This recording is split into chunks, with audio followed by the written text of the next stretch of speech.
Why do I even keep him around? I gotta get rid of that guy. Getting trapped in the trunk of a car can be scary and dangerous.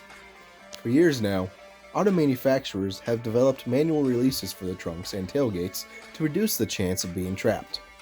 The Mustang has a great example of this via this handle. The Wagon does not have a feature like this.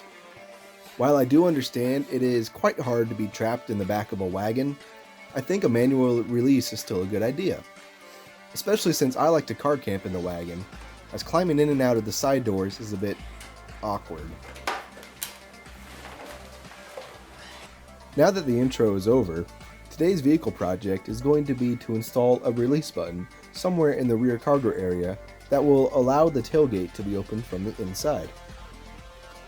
I figured the best place to start would be taking off the tailgate interior trim panel, allowing me to see all of the guts inside of the latching mechanism. There are 4 Phillips screws and a bunch of clips to release by pulling straight down.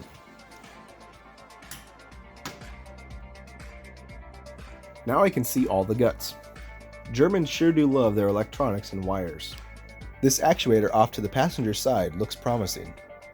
The arm is connected to this cable, and when the cable is pulled, the latch mechanism is released.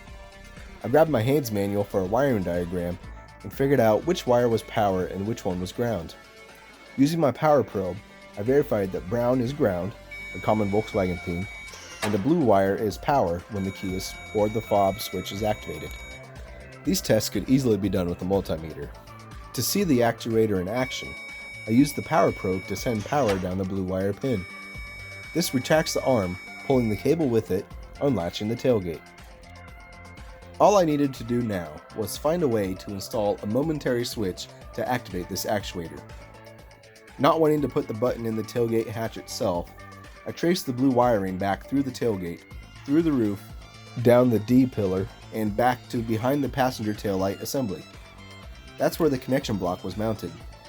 The blue wire ran through this block, so I detached it from its mount for a better look. At this point, I used the power probe again to verify the blue wire was indeed for the actuator. The wiring continued deeper into the interior after the connection block. It passed by the two 12-volt ports, and I realized this was the perfect place to mount and install the new switch. I drilled a hole between the two power ports for the switch. Some superglue held it in place nicely. The power probe was once again used to locate a wire that had a constant 12 volts of power I could tie the switch wiring into. Quick note, the wire you are about to see me tie into is not a good choice.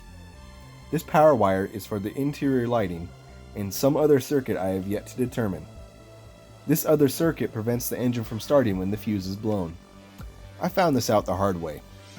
That's when I used my fuse amp tester to realize the amperage being pulled by the actuator was around 24 amps. That is way too many amps for this circuit and the wire size.